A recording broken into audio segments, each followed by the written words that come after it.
Mis hermanos, les invito a que abran su Biblia, libro del profeta Nehemías. Antiguo Testamento. Se encuentra después de Esdras y antes de Esther.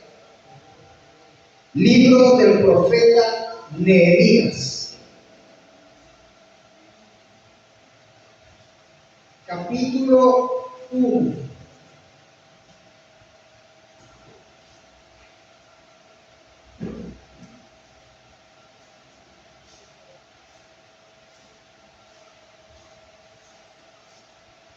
Nehemías 1.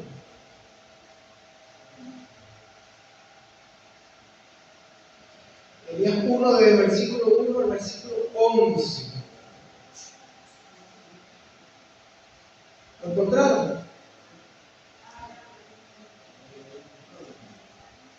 Gloria a Dios. Está entre Esdras y Esther.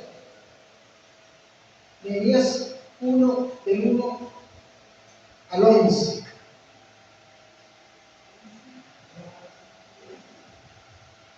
Mis queridos hermanos, el sermón de hoy se titula Cristo reconstruye lo que se ha quebrado.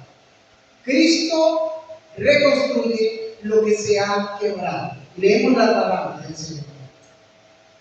Palabras de Nehemías, hijo de Acalías.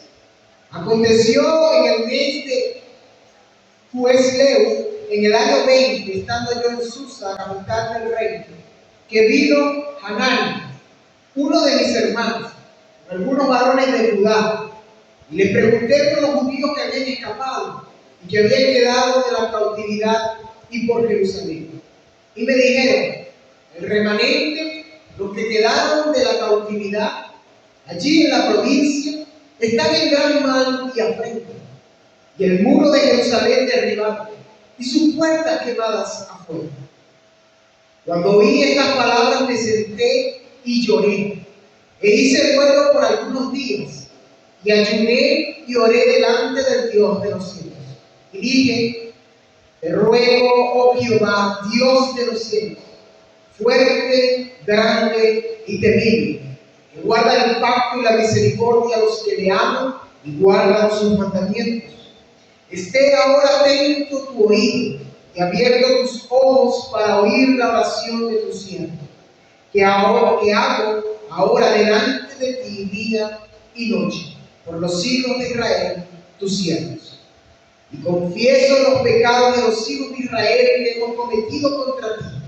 Sí, yo y la casa de mi padre hemos pecado.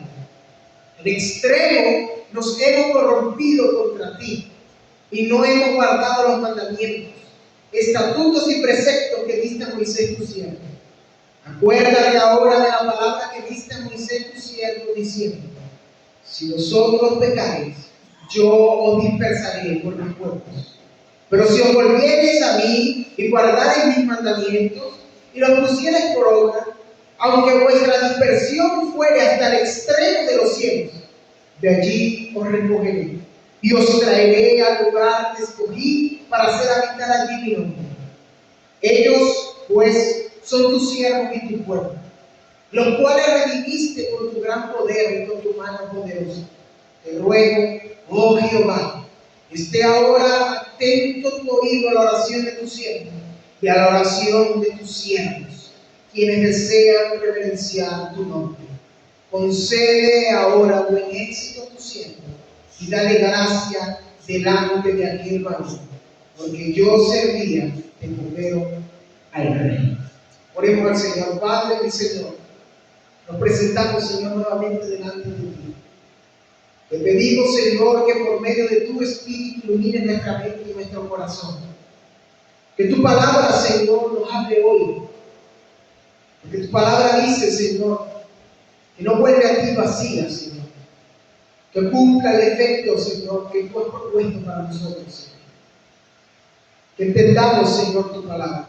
Que entendamos, Señor, lo que tú tienes para nosotros. Te damos las gracias, Señor, en el nombre de Cristo Jesús. Amén y amén. Mis queridos hermanos, el sermón se titula Cristo reconstruye lo que se ha quebrado. Y probablemente te preguntarás qué tiene manera venezolana hablando, eso fue hace solo 200 años, antes de Cristo. Pero el fin de este sermón es que entendamos que Cristo reconstruye lo que ha sido quebrantado.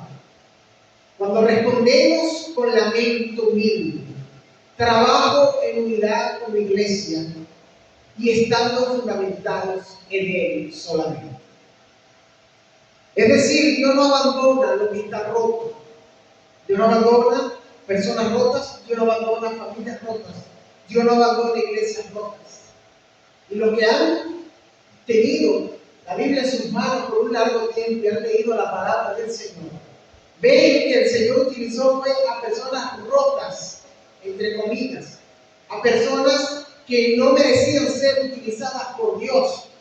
Utilizó a Abraham, un mentiroso cobarde. Utilizó a Moisés, un gago, asesino y fugitivo de Egipto.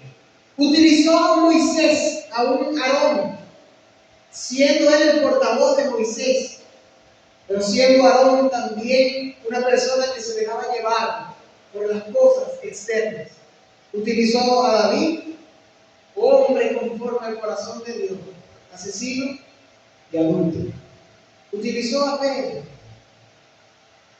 líder de los apóstoles, aquel que lo negó.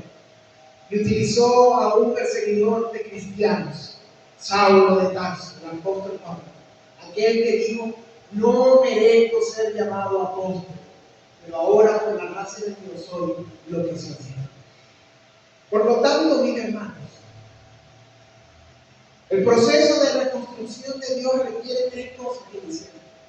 En primer lugar, un corazón que llora y que confiesa, así como leímos como Nehemías, desde el versículo 6 al 11. En segundo lugar, requiere un pueblo que trabaja unido, sin divisiones. La palabra de Dios manda y dice que seamos de un mismo sentido, de un solo espíritu. También dice la palabra del Señor que de un mismo espíritu todos hemos sido bautizados. Dice también la Biblia, recita un credo primitivo que las asambleas cristianas lo decían: un Señor, una fe, un bautismo, un Dios y Padre de todos. Sin embargo, la unidad del Espíritu no abroga la diversidad de nuestros dones, porque Pablo muy claramente lo dice, que somos un cuerpo. Somos un cuerpo en el cual Cristo es la cabeza, pero cada uno Dios ha dado un don. Cada uno tiene un don. Y en tercer lugar, el proceso de reconstrucción requiere una obra que esté cimentada solamente en Cristo y no en esfuerzos humanos, no en estrategias humanas, no en filosofías humanas, no en ideologías humanas, sino en Cristo solamente.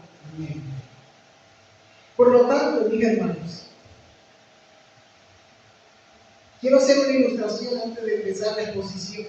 Imagina a Nehemías, un profeta, vestido con su túnica. Acuérdense que los judíos se vestían como nosotros. Y Nehemías está llegando a Jerusalén. ¿Qué es lo primero que ve Nehemías? El polvo de las piedras rotas y desmenuzadas, el olor a quemado de los antiguos ataques del enemigo, el olor a ceniza, el olor a sangre. Y podemos decirlo de una metáfora: el olor a dolor, a sufrimiento, a aflicción. Hoy podemos decir que nuestras ruinas son invisibles. Probablemente en nuestra vida no vemos piedras rotas, no vemos sangre corriendo por el suelo. En nuestras iglesias tampoco. Pero sí hay familias divididas, jóvenes que se apartan de la fe, oraciones que se enfriaron. La alabanza y la adoración ya no es rica, ya no es algo que nuestra alma se deleite, sino que es una obligación. Te alabo, Señor, porque eres bueno. Pero debemos saber algo, hermanos. que Dios ve esas grietas en nuestra vida. Que Dios ve esas grietas también en la iglesia. Y no es que Él empezó a tener un plan cuando vio las grietas, es que Él siempre ha tenido un plan. Como un padre que ve a su familia fracturada, o un médico que diagnostica una enfermedad grave, Nehemías no ignoró las ruinas, sino que más bien él lloró, sufrió y clamó a Dios.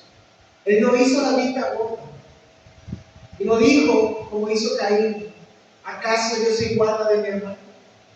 Él podría muy bien citar un texto del Antiguo Testamento que dice: no llevará el hijo el pecado de su padre, y no llevará el padre el pecado de sus hijos.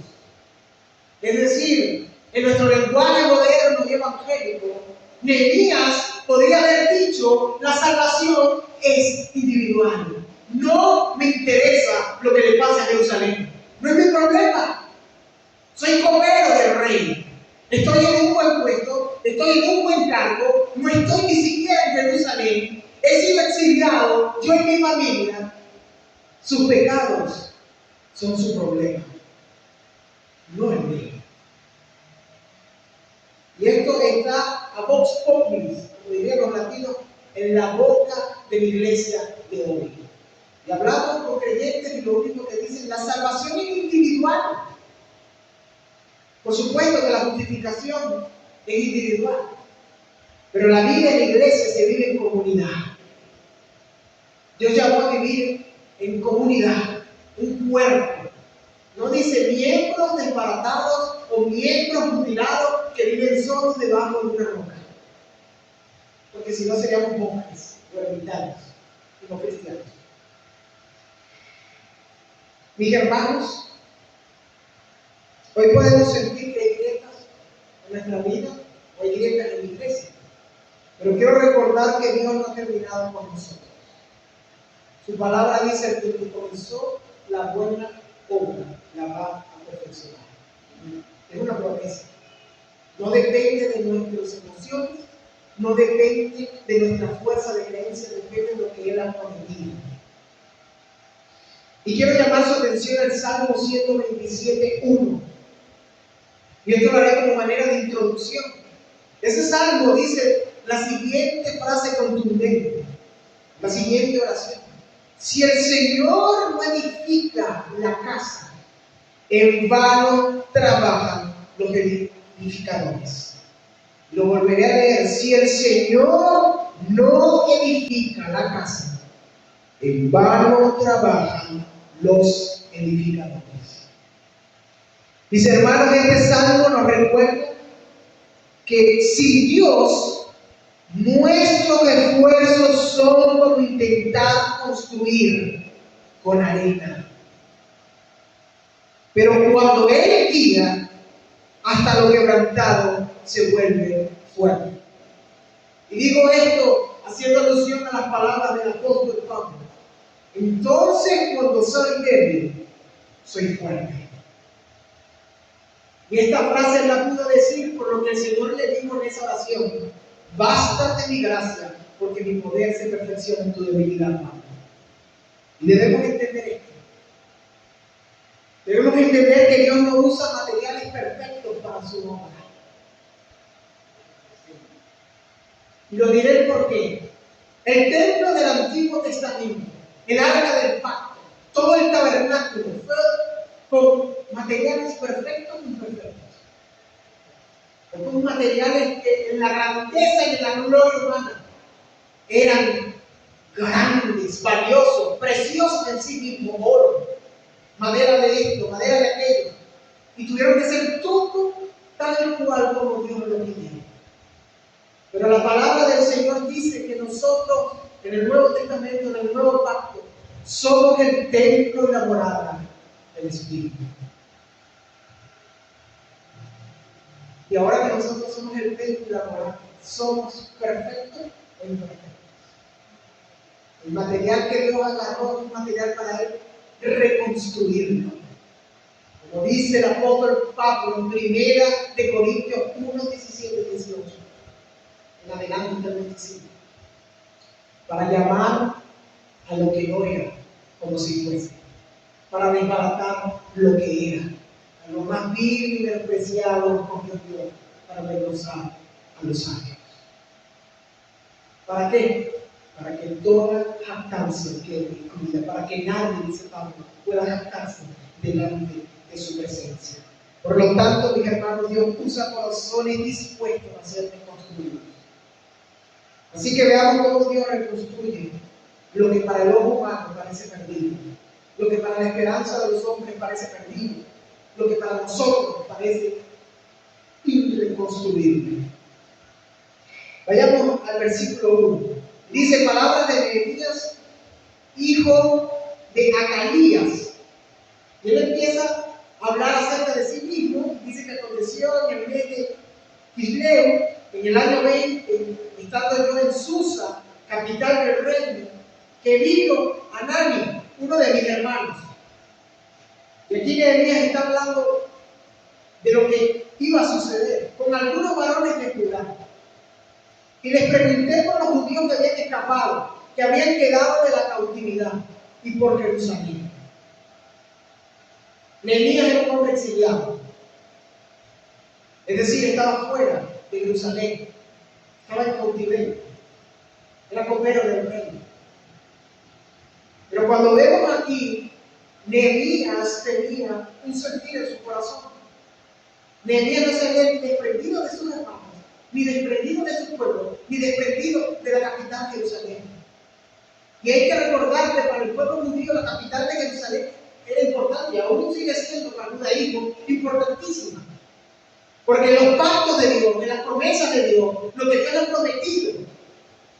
Y aunque ellos desvirtuaron, los judíos de hoy, las cosas y creen que las promesas son terrenales, Nehemías entiende que es mucho más que algo terrenal. Es mucho más que ver un muro reconstruido. Es mucho más que ver sangre, que ver ceniza, que ver dolor. Para la mentalidad de Nehemías es como que Dios lo hubiese abandonado, lo hubiese dejado.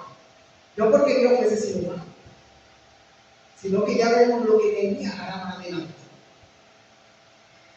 Y en el versículo 3, tanto su hermano Anani como esos varones que venían de Judá le respondieron a lo que Nehemías preguntó y le dice: el remanente, los que quedaron de la cautividad allí en la provincia, están en gran mal y en afrenta a Nehemías, y el muro de Jerusalén derribado y sus puertas quemadas afuera.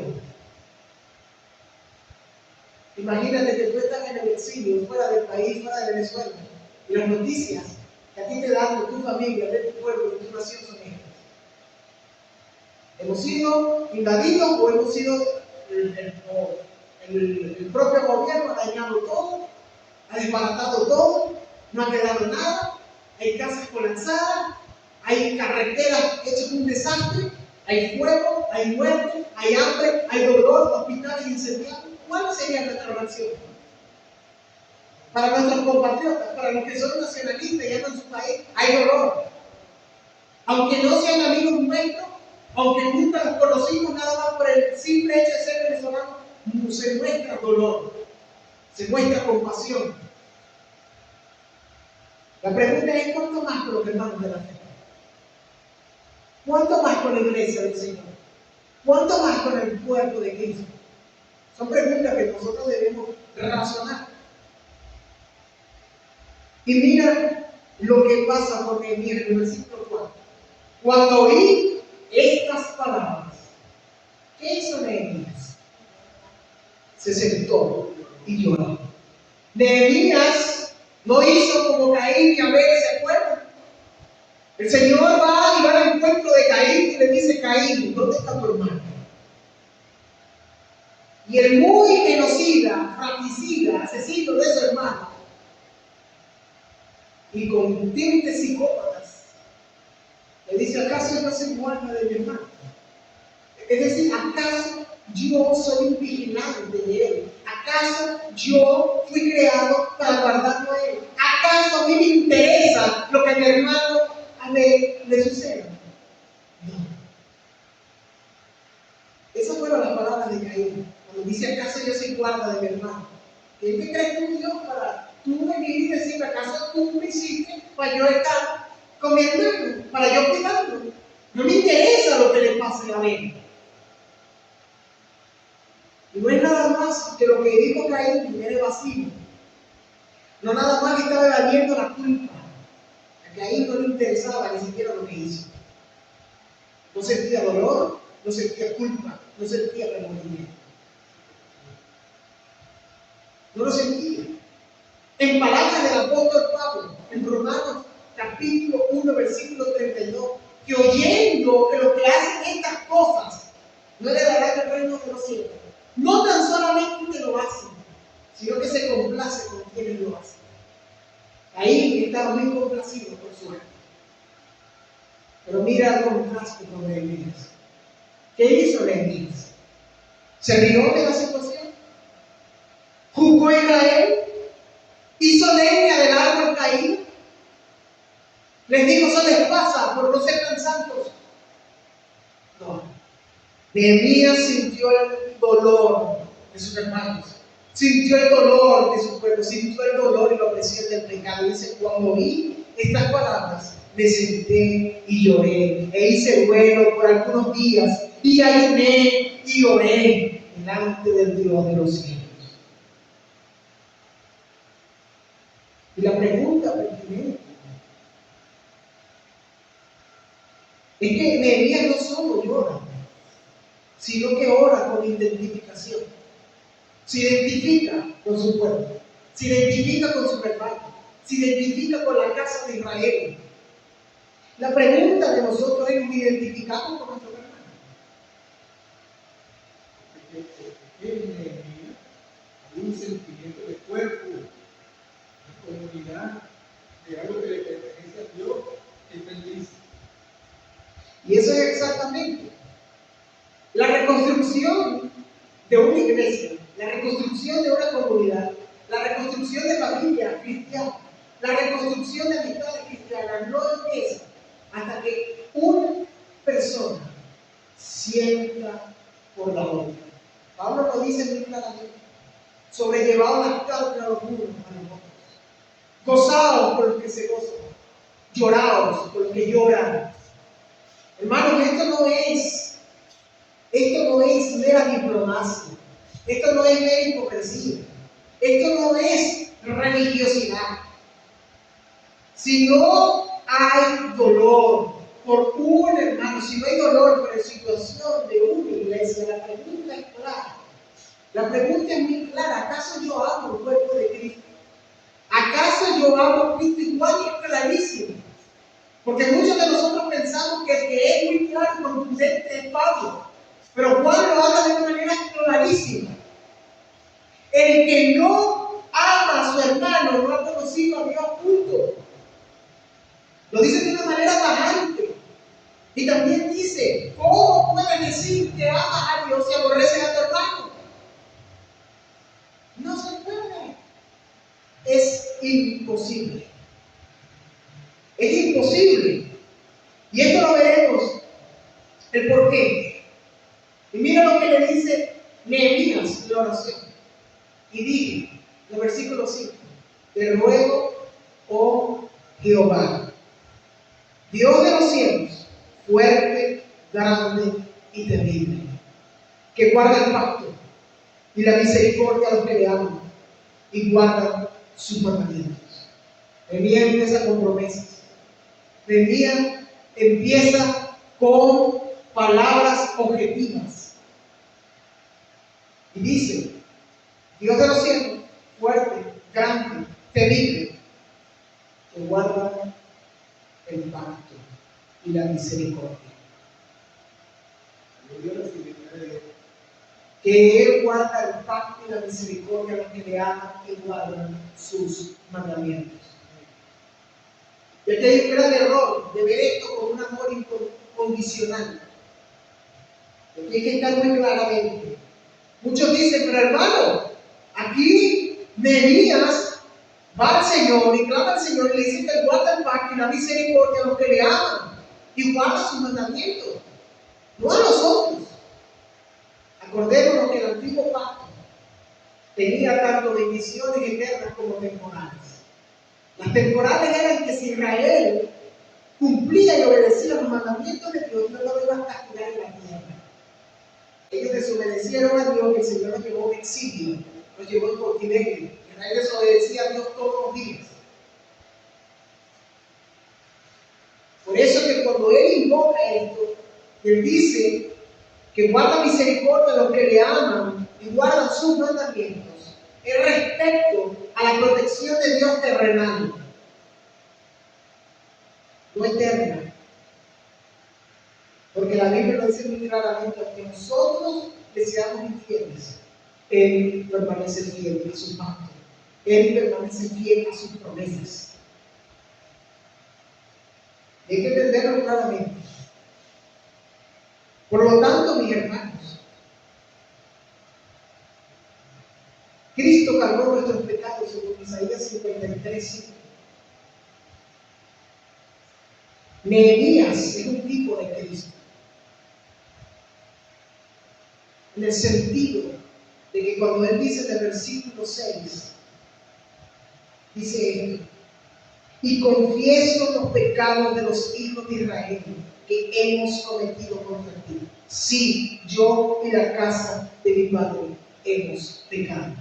Y aunque Cristo no pecó, porque no podía pecar, Nehemías en esa oración carga con los pecados de su pueblo, carga con los pecados de sus hermanos. Él dice: hemos pecado, Señor. Yo y la casa de mi padre, todo Israel, hemos pecado contra ti. Nos hemos desviado, hemos hecho lo malo delante de tus ojos. Y esto es interesante verlo, porque las oraciones de nosotros son oraciones individualistas. Señor, guárdame, Señor, te pido, Señor, esto, Señor, aquello, Señor, lo otro, Señor, perdóname el pecado. Pero muy pocas veces en nuestras oraciones están los hermanos. Muy pocas veces en nuestras oraciones está la iglesia. Hemos convertido la fe en algo individualista.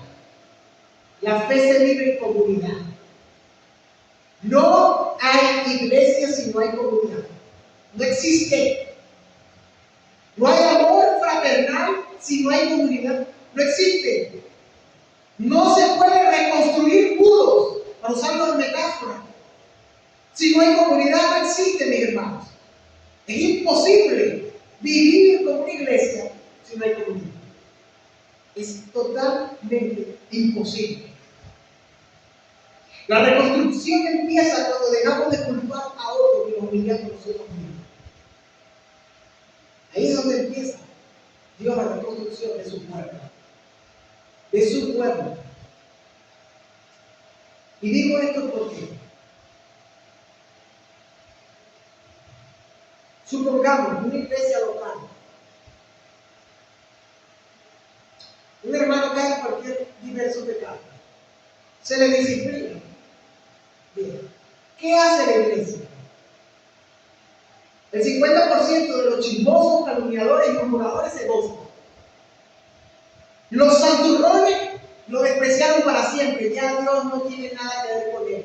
Desechado por Dios.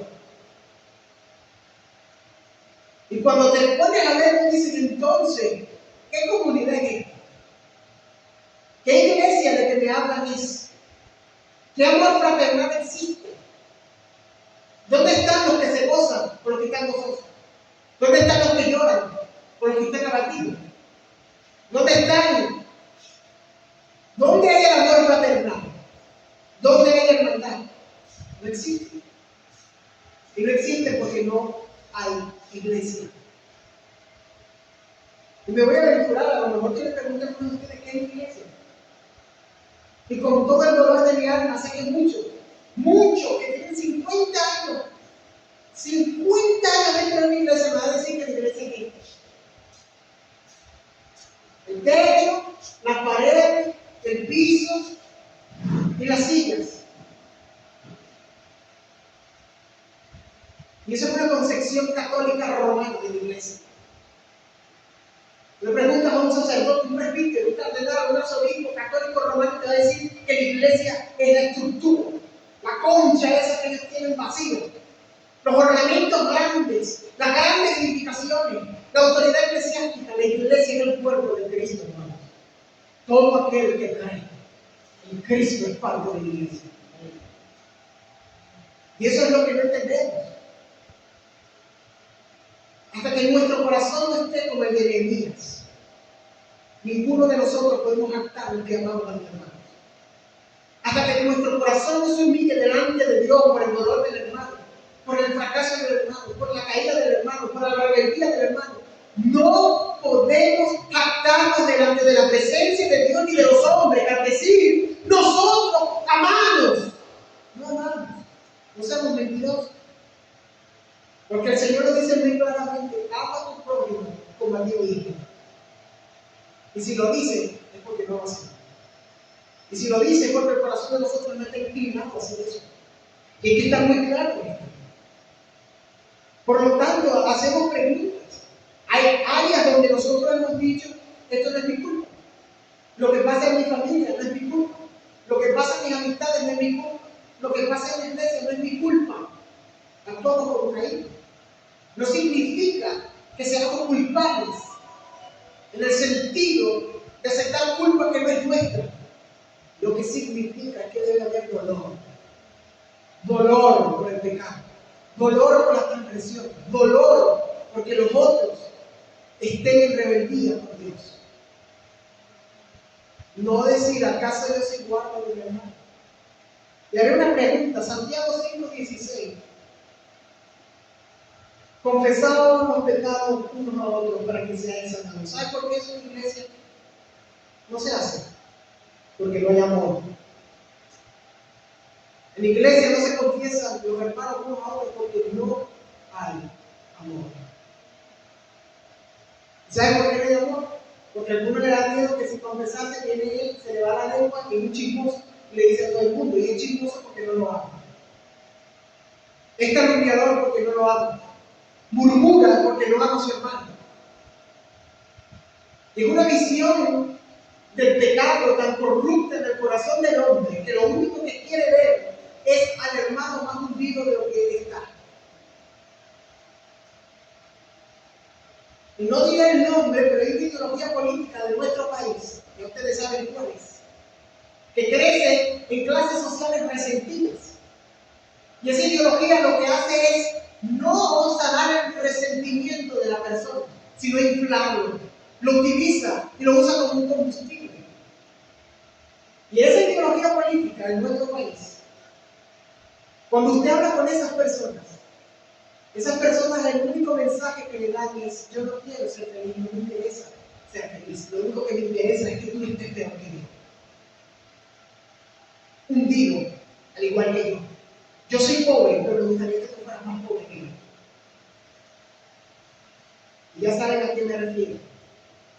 En la iglesia, al parecer eso es imperante. No nos gozamos con quienes se gozan. No lloramos con quienes lloran. Con tal que el hermano esté peor que yo. Bueno, creo que la sentencia de Jesucristo en Mateo 24 es clara. A causa del incremento de la maldad, el amor de muchos se enfriará y eso permea la iglesia. Permea la iglesia la cultura y los tiempos de la época. Sin embargo, la Biblia es clara. La Biblia es muy clara en esa sentencia en primera de Juan. Que el que diga que ama a Dios y no ama a su hermano, la verdad de Dios no está en él. No ha conocido a Dios, no ha conocido el amor de Dios. Y esto es algo que debe entenderse claramente. Por lo tanto, estamos dispuestos a llorar por los rotos en esta iglesia. Estamos dispuestos a llorar por los rotos de nuestras familias. Estamos dispuestos a llorar por los rotos en lo que nosotros aún también participamos. Es una gran pregunta que debemos hacer. El segundo principio, mis hermanos, lo vemos en Nehemías 2:17. Nehemías 2:17.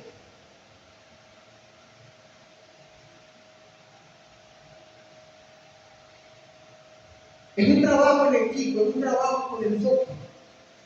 Nehemías les dijo: vosotros veis el mal en que estamos, que Jerusalén está desierta y sus puertas consumidas por el fuego. Venid y edifiquemos el muro de Jerusalén y no estemos más en oprobio. Entonces le declaré cómo la mano de mi Dios había sido buena sobre mí. Y así dijo las palabras que el rey me había dicho. Y mira lo que le respondió el pueblo, que estaba en Jerusalén. Y dijeron: levantémonos y edifiquemos. Así esforzaron sus manos para bien. La reconstrucción de una iglesia, mis hermanos, comienza así. Como el pueblo le dijo: venid y reconstruyamos. Nehemías no se quedó solo. Como profeta del Señor, él no dijo: yo soy el profeta, soy indispensable para la obra del Señor, yo puedo hacerlo todo solo. No dijo nada de eso. Nehemías fue como fue el pueblo, le dijo lo que había sucedido, le dijo: unamos. Y el pueblo respondió: levantémonos y edifiquemos. Nehemías no discute el pasado. Nehemías no saca en cara todo el fracaso que tuvo Israel, todos sus pecados. Nada más confiesa delante del Señor el pecado. No va a recriminarle al pueblo y decirle: por culpa suya, por apartarse del Señor, por irse a dioses paganos, por hacer lugares altos para ofrecer sacrificios a dioses ajenos en las montañas, Dios los puso allí y Dios los desechó. Y aunque en efecto Dios los estaba disciplinando por eso, Nehemías lo que le dijo al Señor fue: perdónanos porque es un pecado.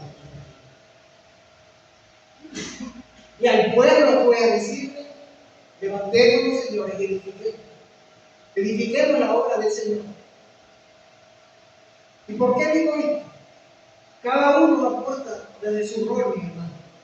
Cada creyente aporta desde su rol. Y veamos esto en el versículo 1 del capítulo 3. Y quiero hacer una aclaratoria. Nehemías dice: entonces se levantó el sumo sacerdote y así con sus hermanos los sacerdotes, y edificaron la puerta de las ovejas. Ellos arreglaron y levantaron sus puertas hasta la torre de Amer, y edificaron hasta la torre de Hananeel. Todo el capítulo 3, que no lo vamos a leer hoy, si quieren lo leen en tu casa. Todo el capítulo 3 habla de diferentes personas, diferentes familias, y los trabajos que hicieron cada uno. Y lo que cabe destacar es que comenzó con el sumo sacerdote. Nehemías comenzó con la casa sacerdotal de Israel, la casa de Leví, que no tenían tierra. Prácticamente los levitas, para algunas tribus, eran los mantenidos del Señor.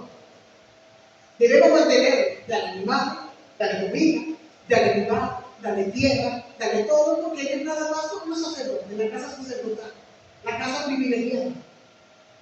El sacerdote no se agarró y dijo: yo no hago nada porque yo soy el sacerdote. Para nada. Sino que cada uno aportó desde su rol. ¿Y cuál es esta verdad? Es que nadie es demasiado importante para servir. Absolutamente nadie es importante en el reino de los cielos para servir. El Señor Jesucristo nos dice que el que quiera ser grande, entonces debe ser el más pequeño. Y los más pequeños son los más grandes. También le dijo a sus discípulos, cuando le lavó los pies a Pedro, y Pedro dijo: no, Señor, ¿cómo se te ocurre lavarme los pies? ¿Qué le dijo el Señor? Si siendo yo su maestro, hago con ustedes estas cosas, ¿cuánto más ustedes con mi paz? Le digo: este es el estándar que yo les digo. Siendo yo su Señor, siendo yo el Hijo de Dios hecho hombre, hago con ustedes esto. ¿Cuánto más ustedes? No se espera eso de ustedes. No se espera menos de ustedes. Filipenses 2. ¿Qué dice Filipenses 2? Que Cristo no escatimó el ser igual a Dios como cosa de que aferrarse, sino que se humanó, se humilló hasta lo sumo y sufrió una muerte de cruz. Solo piensa el cristiano: Dios haciéndose hombre. Tú y yo nos creemos grandes, pero delante de Dios somos niños por nuestro pecado. Fuimos creados justos, dice Eclesiastés, pero el hombre buscó muchísimas perversiones y nos caímos en pecado. El Hijo de Dios, el Rey de los judíos, no nació en un trono, nació en un desierto. Dios hecho hombre, no tenía propiedades. El Hijo del Hombre no tiene donde recostar su cabeza. ¿Ves la diferencia? Si el Rey de este reino, que no has dicho, arrepentido y convertido, porque el reino de los cielos se ha acercado. Y si nosotros hemos tenido arrepentimiento, y si nosotros hemos gozado y gustado de la fe, y hemos sido participantes de su reino, si el Rey ha hecho eso con sus súbditos, y también con los que estaban fuera del reino, ¿cuánto más espera de nosotros? ¿Cuánto más de servicio se espera para la iglesia del Señor? En palabras de Pablo, ¿quién es Pablo? ¿Quién es Apolos? ¿Quién es Cephas? No somos nada. Eso es lo que Pablo dijo. No somos nada. Yo sembré, Apolo regó, pero el crecimiento depende de Dios. La reconstrucción de los muros de Nehemías dependía de Dios. La reconstrucción de la iglesia depende de Dios. La Biblia lo dice muy claramente, que las puertas del Hades no pueden prevalecer contra la iglesia. ¿Por qué? Por su ministro. ¿Por qué? Por los fieles que están sentados. Por Dios, que gobierna y sostiene a la iglesia. Cristo es la roca eterna que nos encantamos. La pregunta, mi hermano, es si hoy tú y yo desapareciéramos de aquí, desapareciéramos de la faz de la tierra, de la existencia humana, ¿qué sección del muro de esta iglesia quedaría sin reconstruir? Y lo digo porque se ha enseñado dentro del cuerpo evangélico que servir a Dios es cantar, que servir a Dios es predicar, y que servir a Dios es ser pastor o diácono. Nosotros no somos católicos, y por eso reventamos con Roma hace 500 y pico de años. Creemos en el sacerdocio universal de los creyentes. Cada creyente es un sacerdote delante de Dios por medio de Cristo, es decir, tiene acceso delante de Dios. No necesita un pastor, no necesita un diácono, no necesita un maestro para comunicarse con Dios, para ser guiado por Dios y para adorar a su Dios. Porque Pablo lo dice claramente, todo lo que acá hay haciendo para el Señor, todo. Se sirve al Señor con los dones que tenemos. Algunos hermanos tienen dones de poder ayudar a los necesitados. Si el Señor te lo dio, úsalo. No deberías estar enseñando si el Señor no te lo dio. Pero si el Señor te dio ese don, úseselo en cultura. Si el Señor te dio dar con generosidad, utilíceselo. Si el Señor te dio un don por orar por tus hermanos, utilíceselo. No es nada más. Y no es por desprestigiar el llamado de algunos, y no es por desprestigiar el llamado de que tenemos algunos de predicar los dones, sino que como este es un don visible, el don de pastor es un don visible, el don de diácono es un don visible. El ser humano dice que esos son los dones más grandes, pero no es lo que Pablo dice en Corintios. Pablo dice que somos un cuerpo, que cada miembro es importante. Y dice que los miembros menos honrosos somos los que tratamos con mayor cuidado. ¿Sabes a qué alusión hace Pablo a los miembros menos honrosos? A los genitales, a las partes íntimas. Tú y yo en tu cuerpo no andamos desnudos allí como Dios nos trajo al mundo.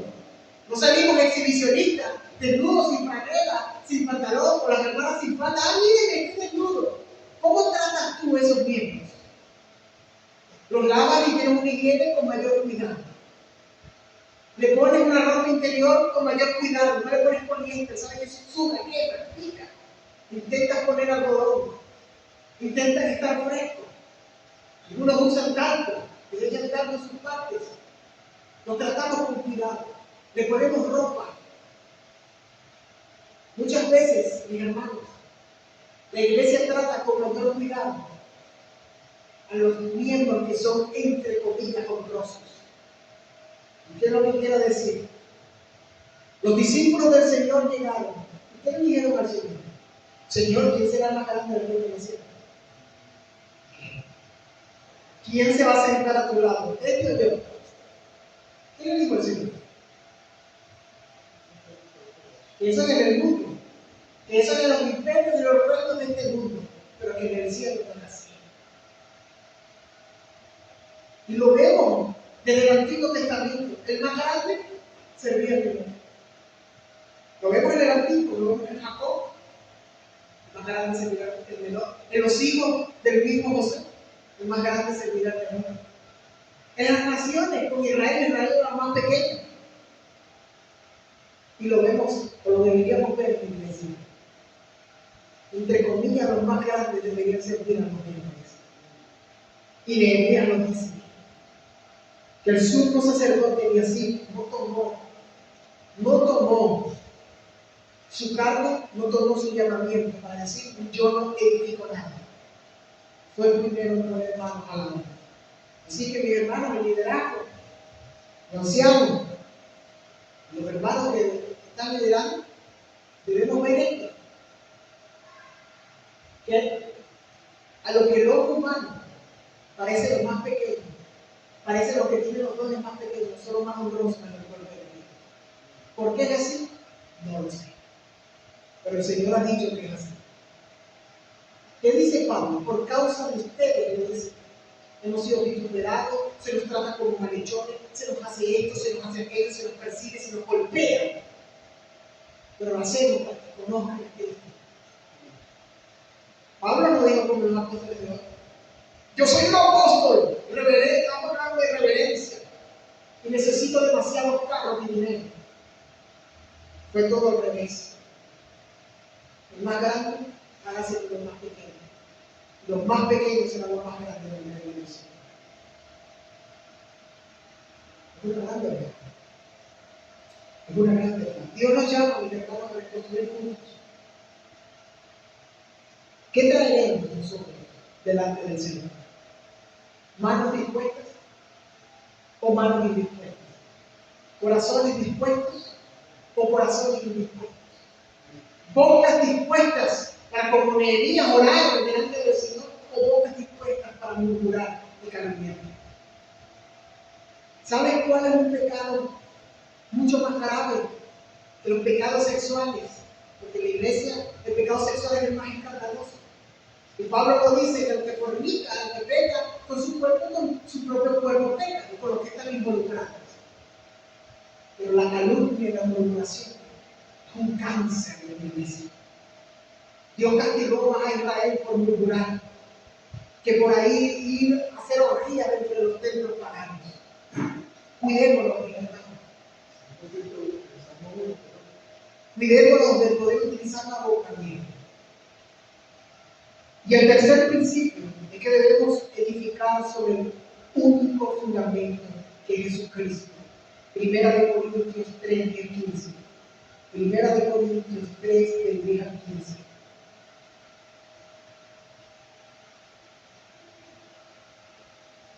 Conforme a la gracia de Dios que me ha sido dada, yo como perito arquitecto puse el fundamento y otro edifica encima, pero cada uno mire cómo sobreedifica, porque nadie puede poner otro fundamento que el que está puesto, el cual es Jesucristo.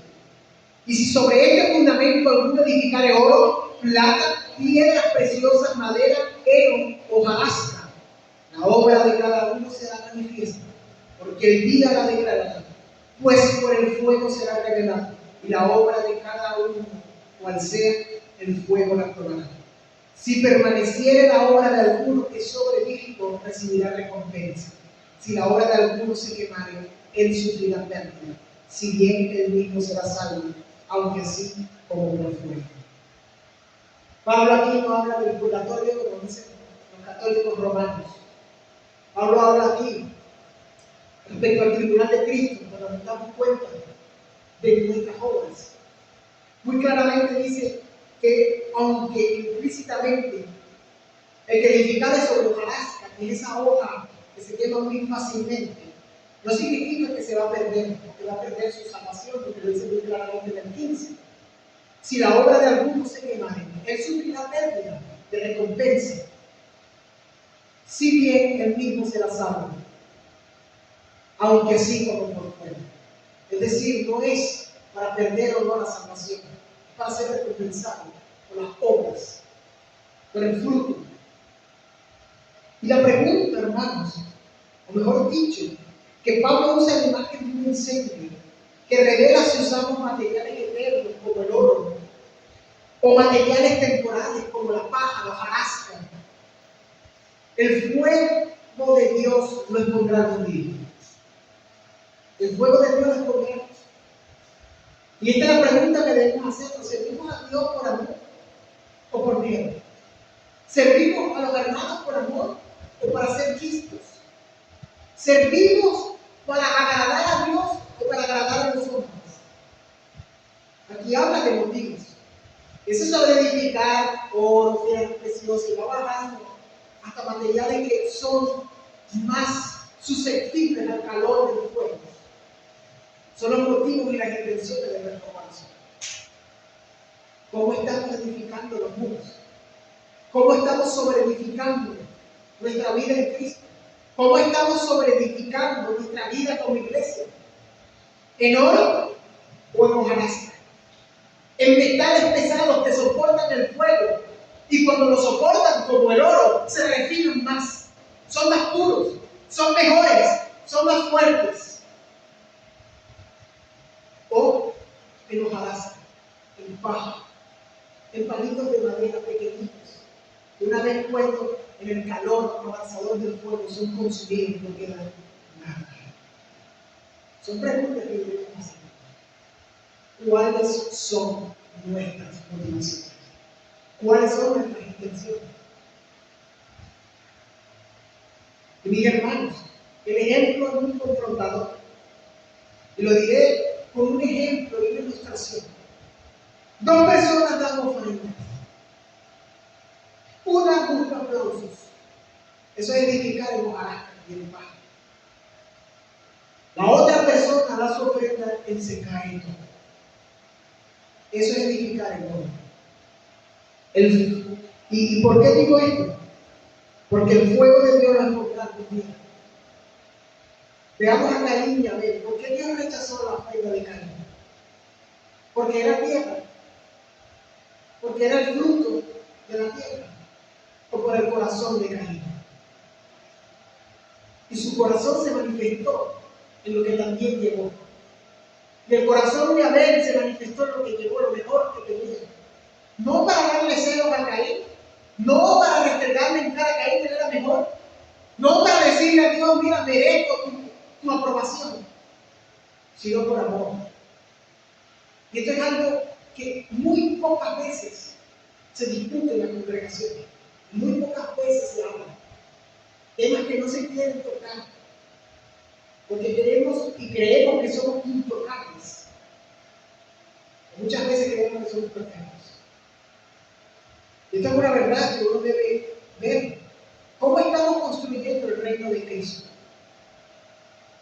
¿Para su gloria o para nuestras ambiciones? ¿Cómo estamos viviendo la vida cristiana? ¿Para su gloria? Todo lo que hay que hacerlo para el Señor.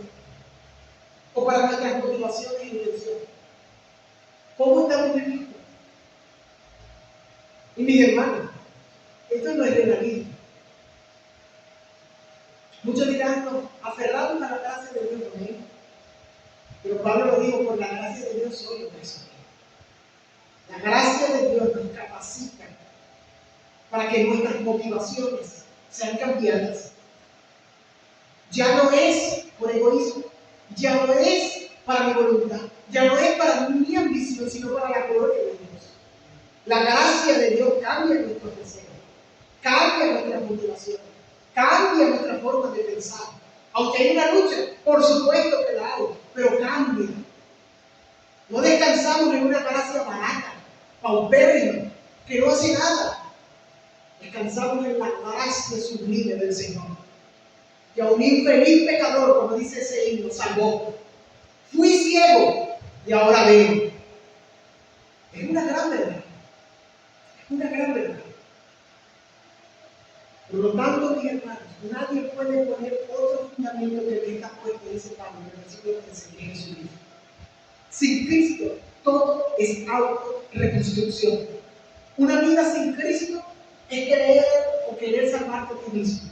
Una iglesia sin Cristo podrá hacer cualquier cosa. Un club, una sociedad, una junta de personas que quieren ser mejores y morales, pero no es iglesia. Sin Cristo, la vida cristiana colapsa. Cantamos ese himno hace poco. Roca de la eternidad, fuiste abierta tú por mí. Y cuando hablamos de fundamento, hablamos de roca. Hablamos de roca. El hombre sabio es aquel que hace su casa sobre la roca. ¿Qué dice Pedro en su epístola? Como piedritas vivas, sobreedificados en la roca. ¿Quién es? Como dice la Iglesia Católica, Pedro es la roca de la iglesia. La roca es Cristo. Pablo era una piedra, una pequeña piedrita sobre Cristo. Porque Cristo lo dijo, fuera de mí nada puede hacer. Y esa es una gran verdad. Y una verdad olvidada por nosotros. Por lo tanto, mis hermanos, para finalizar, los muros quedaron terminados en Nehemías 6:15. Y eso lo pueden leer en sus casas. Quedó el muro terminado. El enemigo se asustó. Y quiero que entiendan que Dios hará lo mismo con nosotros como iglesia. La Biblia lo dice muy claro. Las puertas del Hades no prevalecerán contra la iglesia. No prevalecerán. Nunca han prevalecido. En Apocalipsis lo dice muy claramente cuando Juan dice, ¿quiénes son estos? ¿Qué le dice el ángel? Estos son los que han pasado en la tribulación y empiezan a ver. Y ellos vencieron, dice el final, por la sangre del Cordero. Y esto es una gran verdad. Los primeros 3 siglos del cristianismo, los cristianos fueron perseguidos, mutilados, aserrados, muertos, decapitados, ultrajados, amancillados. Las puertas del Hades prevalecieron contra la iglesia. Satanás pudo estar como un león rugiente, buscando a quien tomó. Dios le dejó cierto permiso de hacer cierto estrago temporal. Y así sucesivamente en cada época de la historia de la iglesia. Antes de la reforma, 1000 años de oscuridad. La Biblia no se leía en los pueblos. No había traducciones de la Biblia. Dios levanta la defensa. Levanta los dedos, levanta Calvino, levanta toda esa gente. Se murió Lutero, se murió Calvino, muchos dijeron. Ahora, ¿quién podrá defenderlo? No salió el chapulín colorado, sino que la palabra de Dios, como dice Isaías, prevalece para siempre.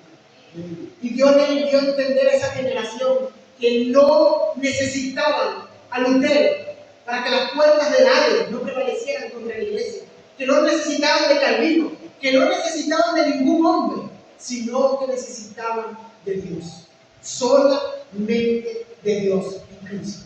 Es la roca de la iglesia. Y así nosotros, cualquier iglesia en Cristo, no somos indispensables. ¿Por qué? Porque las puertas del Hades no prevalecerán contra la iglesia, porque Dios lo ha dicho y Dios lo cumplirá. Por lo tanto, Nehemías 8:10 dice: el gozo del Señor es vuestra fortaleza. El gozo del Señor sea vuestra fortaleza. En la tribulación, en la aflicción y en la reconstrucción de la iglesia. Amén.